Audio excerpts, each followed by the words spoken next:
భాషలో చెప్పాలంటే పుంగి బజాయిస్తున్నారు.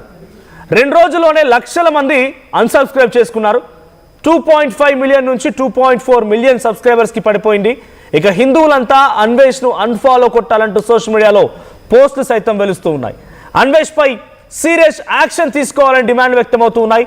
సీతాదేవి ద్రౌపదిపై అన్వేష్ వివాదాస్పద వ్యాఖ్యలకు దాంతో పాటుగా పద్మశ్రీ అవార్డు గ్రహీత గరికపాటి నరసింహారావుపై చేసిన నీచమైన వ్యాఖ్యలకి, ఇండియాకి రాను, ఇండియా దేశం అంటేనే దరిద్రం అంటూ అన్వేష్ చేసిన వ్యాఖ్యలకి చాలా సీరియస్ రెస్పాన్స్ వస్తున్నాయి.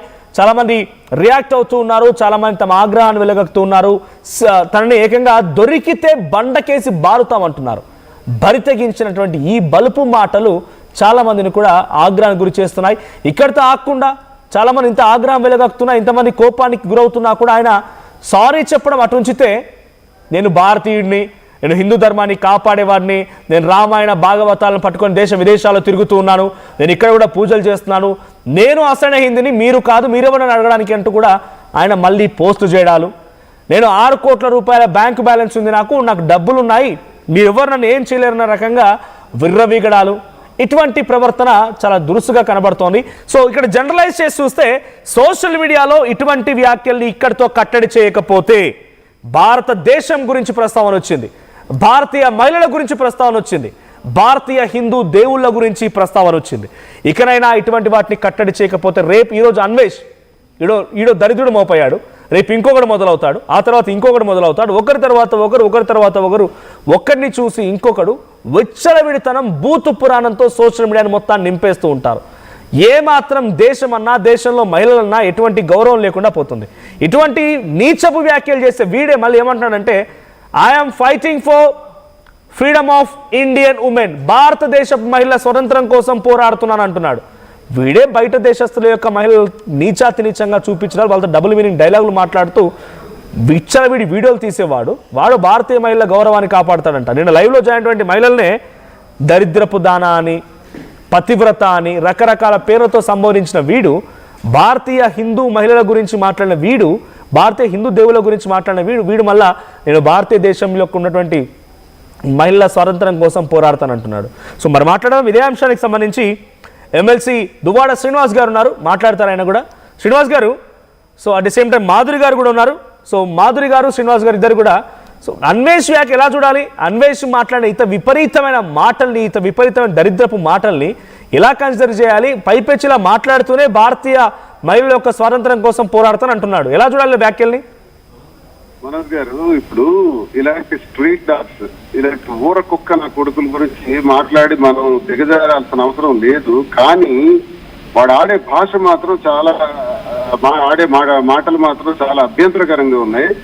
కాబట్టి స్పందించాల్సిన అవసరం కూడా వస్తుంది. నాకు అసలు ఆ వ్యధం చూస్తేనే అసలు అసహ్యం వేస్తుంది, మాట్లాడవలసిన పని లేదు. కానీ ఈ మాటలు చాలా బాధపడుతున్నాయి.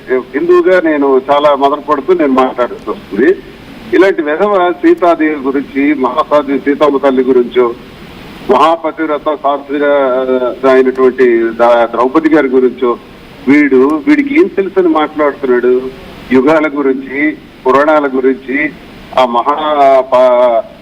సాధువుల గురించి మాట్లాడే అసలు ముందు వీడి నాలెడ్జ్ ఎంత, వీడి కెపాసిటీ ఎంత, వీడి ఎవడు, అసలు ఈ మాటలన్నింటికన్నా ముందు మనం ఏం చేయాలంటే వీడి మీద ఒక కంప్లైంట్ పెట్టి, ఇంటర్పోల్ కూడా ఒక కంప్లైంట్ పెట్టి, నా కొడుకుని ఇండియాకి తీసుకొచ్చి బెండ్ తెగే వరకు కొట్ట కొడుకుని, ఇలాంటి అరవ నా కొడుకుని. ఇంకోసారి హిందూ మతం గురించో ఇతర మతాల గురించో, హిందూ మతంలో ఉన్నటువంటి గొప్ప మత విషయం ఏంటంటే పరమత సహనం, ఇతర మతాలని అంటే ఇక్కడ మీరు అంటూ నిజమే శ్రీనివాస్ గారు. కానీ ఇక్కడ ఏంటంటే ఇలాంటి వాళ్ళతో ఇక్కడే కట్టడి చేయకపోతే, జనరలైజ్ చేసి కట్టడి చేయకపోతే ఇంకా ఇది పెరిగిపోతుంది, ఇంకా చాలా విపరీతం అయిపోతుంది. బూతుతో సోషల్ మీడియా మొత్తాన్ని నింపేస్తారు. దేశం పట్ల గౌరవం ఉండదు, మహిళలంటే గౌరవం ఉండదు, హిందూ దేవుళ్ళంటే గౌరవం ఉండదు. హిందూ సంఘాలు ఇప్పుడు మనకు దేవుడి మీద ఉండవలసింది, అది అల్లా అయినా, ప్రభు అయినా, వెంకటేశ్వర స్వామి అయినా భక్తి. గౌరవం అన్నది మనిషి మీద ఉంటది. భక్తి అన్నది ఎవరికైనా, ఏ దేవుడైనా, ఏ మతమైనా, అన్ని మతాలు ఒకటే, అన్ని మతాల సారాంశం ఒకటే. మన మతాల్ని గౌరవించుకుంటూ వెళ్ళాలి, మతాల్ని నమ్ముతున్నటువంటి మనుషుల్ని కూడా గౌరవించుకుంటూ వెళ్ళాలి. ఇది అయితే ఇక్కడ దేవుడి మీద ఉండాల్సినటువంటి భక్తిని ఈ రోజు మన మాటల్లోనూ, మన భాషలోను, మన వేషధారంలోను, మన ఆలోచనలోను కూడా దైవత్వాన్ని భాగస్వామ్యం చేసి మనం మాట్లాడుతున్నాం. దైవాన్ని కేవలం మనం పూజించడం వరకు, మనం ఆ స్వామి ముందు మనం మోకరిల్లి మన ప్రార్థన చేసేంత వరకే దైవం. కానీ దైవాన్ని తీసుకొచ్చి మన దైనందిన జీవితంలో ప్రతి విషయంలో కూడా మాట్లాడటం, ప్రతి దుర్భాషల్లో కూడా మాట్లాడటం, ప్రతి అసాంఘిక కారణాల్లో కూడా మాట్లాడటం, సంబంధం లేని అసందర్భ ప్రలాపం చేయటం. కాబట్టి హిందూ సంఘాలు ఇప్పుడు వీడికి అంత పెద్ద సీన్ లేదు, కానీ వీడికి అసలు సుమోటోగా కేసు నమోదు చేసి పోలీసు వారు ఆడు ఏ ప్రాంతానికైతే చెందినవాడు, ఆంధ్ర, తెలంగాణ, ఆడు వైజాగ్ అని వింటున్నాను. అక్కడ నుంచి వైజాగ్ కమిషనర్ మీ శ్రీకాకుళమేనంట, మీ శ్రీకాకుళమే అంటున్నారు. శ్రీకాకుళం నుంచి చాలా మంది బార్డర్కి వెళ్ళి భారతదేశాన్ని రక్షిస్తూ ఉంటే ఇటువంటి దరిద్రులు వెళ్ళి భారతదేశం పరుగు తీస్తున్నారు, భారతదేశం గురించి తప్పుగా మాట్లాడుతున్నారు. ఇలాంటి నా కూడా కేసు చేయాలంటే అంటే నాకు కోపం వచ్చి మాట్లాడుతున్నాను. ఆడి భాషకు సంబంధించి, ఆడి ప్రవర్తనకు సంబంధించి నేను కొంచెం గట్టిగా మాట్లాడాల్సి వస్తుంది. విశాఖపట్నం కమిషనర్ దీన్ని సుమోటోగా కేసు నమోదు చేయాలి. నమోదు చేసి ఇంటర్పోల్ కి ఈ విషయాన్ని ఇన్ఫర్మేషన్ ఇచ్చి ఆయన ఇండియాకి రప్పించాలి. ఇండియా రాడు కదా, ఇండియా రాకుండా నుంచి మాట్లాడుతున్నాడు కదా. మాట్లాడితే అక్కడ వదిలించి అక్కడ ప్లేట్లు కొడుతూ అక్కడ ఇల్లు తుడుచుకొని బతుకు. కానీ నీకు డబ్బు ఉంటే అక్కడ ఎంజాయ్ చేయి. భారతదేశం గురించో, సాంప్రదాయాల గురించో, ఇక్కడ దేవుళ్ళ గురించి మాట్లాడితే మాత్రం తర్వాత పేస్తా నాకు మాత్రం వదిలే ప్రసక్తి లేదు. ఇది ఒకటే కాదు శ్రీనివాస్ గారు, నిన్న సాయంత్రం జరిగిన ఇంకో సంఘటన ఏంటంటే చాలా మందితో నిన్న విభేదం గురించి మాట్లాడుతూ లైవ్లు తీసుకున్నాడు. ఆ లైవ్ లో చాలా మంది పాపం తెలుగు మహిళలు తను మాట్లాడినటువంటి మాటలను విభేదించడానికి ఆ లైవ్ లో జాయిన్ అయితే ఆ మహిళలతో కూడా నువ్వేమైనా పెద్ద పతివ్రత, నీ మొగుడిని రమ్మను, నీ మొగుడితో మాట్లాడతా, సో దరిద్రపు దానా, ఇటువంటి పదం అంటే కనీసం ఏ మాత్రం మహిళ అంటే గౌరవం అనేది ఒక్కింత కూడా లేదు వీడికి. సరే వీడి కోసం ఇంత చర్చ అక్కర్లేదు సార్. ఏ మహిళలు అయితే వాడితో మాటలు పడ్డారో వాళ్ళు ఆన్లైన్ కంప్లైంట్ ఇవ్వమనండి విశాఖపట్నం కమిషనర్ కి, విశాఖపట్నం పిఎస్ కి ఇవ్వమనండి. ఎవరు స్పందించారనుకుంటే నేను ఇస్తాను. ఇంకా ఎవరు స్పందించరు, రారు, చూస్తాం, వింటాం, గదవలు మాట్లాడుతుంటే వింటాం అనుకుంటే నేను వెళ్తాను, నేను కంప్లైంట్ ఇస్తాను. ఇంకా 1-2 రోజులు చూస్తాను. ఈ విషయం వ్యవహారం ఆగకపోతే నేనే కమిషనర్ కంప్లైంట్ ఇస్తాను. విశాఖపట్నం 31వ తారీఖున ఇవ్వాల్సి వస్తుంది. ఆ కమిషన్ బేస్ చేసుకుని వెంటనే పోలీసు వారు కూడా ఇది చూస్తూ చోద్యం, ఇలా మతాల మీద, మత విశ్వాసాల మీద మాట్లాడుతుంటే ప్రభుత్వం కూడా చూస్తూ ఉండకూడదు. వీటిపైన వెంటనే ఇప్పుడు మనం ముస్లిం మతానికి సంబంధించి ఎవడైనా విమర్శిస్తే తాడు తీస్తారు, అలాగే క్రిస్టియన్ మతానికి సంబంధించి విమర్శిస్తే తాడు తీస్తారు. ఈ మధ్య బాగా అలవాటు అయిపోయింది. హిందూ మతం మీద విమర్శలు చేయడం, దేవుళ్ళ మీద విమర్శ చేయడం కామెడీ అయిపోయింది ఒక్కొక్క నాకు గుర్తుంది.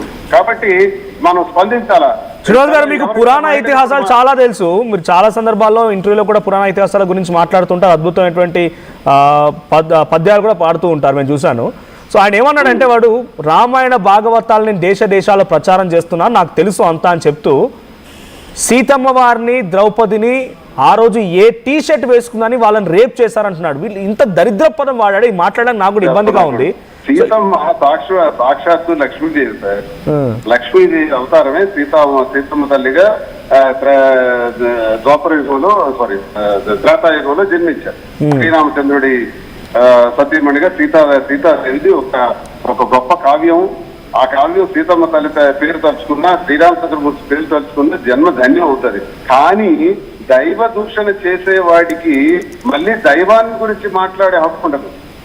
దైవ దూషణ చేసేవాడికి ఆ మాట్లాడే హక్కు లేదు. వీడెవడి రామాయణం గురించి, మహాభారతాల గురించి ప్రచారం చేయడానికి? మహాసాధ్వి ద్రౌపది గురించి మాట్లాడతాడా? ద్రౌపది దానికి వస్త్రాపహరణం గురించి అది ఒక పెద్ద కథ ఉంది, దాని బ్యాక్గ్రౌండ్ హిస్టరీ ఉంది. అలా జరగడానికి కారణాలు ఉన్నాయి. సీతమ్మ తల్లి లంకకి వెళ్ళటానికి కారణాలు ఉన్నాయి. ఇక్కడ జాకెట్లు ఇవి కాదు. సీతమ్మ తల్లి ఒంటి మీద చేయేస్తాడు. రావణాసురుడు దరిదాపులకు వచ్చాడు. సీతమ్మ తల్లిని ఒక అమ్మవారుగానే వేరేగా ఆయన మందిరంలో ఉండి సీతమ్మ తల్లి గౌరవంగా చూశారు. శ్రీలంకలో కూడా సీతమ్మ తల్లి కన్ను కూడా చూడలేదు. ఆమెను తీసుకెళ్లడానికి భూమి మీద తగిలించాడు. భూమి మీద కూర్చున్న సీతాదేవిని తీసుకెళ్లి శ్రీలంకలో పెట్టాడే తప్ప సీతాదేవిని తాకడానికి కూడా ధైర్యం చేయనటువంటి వ్యక్తి ఆవిడ భక్తిశాలి.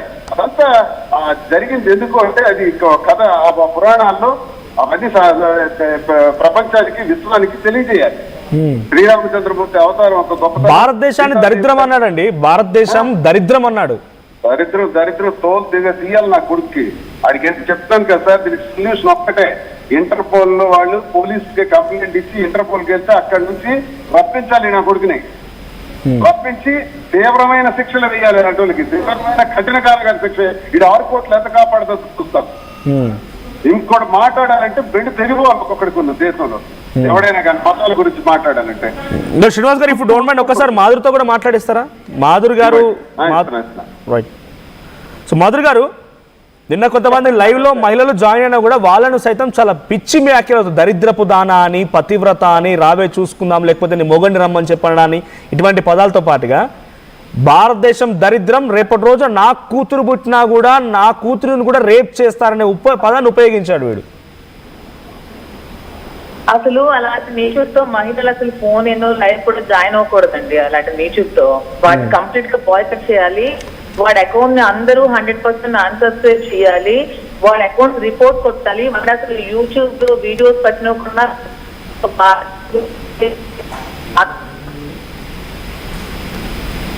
కూడా వాడి అకౌంట్ అసలు బాయ్కట్ చేసి కంప్లీట్ గా వాడిని రిపోర్ట్ కొట్టి అసలు అకౌంటే లేకుండా చేయాలి. అకౌంట్ జాయిన్ అవ్వడాలి. అలాంటి నేచర్తో మహిళలకు మాట్లాడాల్సిన అవసరం కూడా లేదని నా ఒపీనియన్.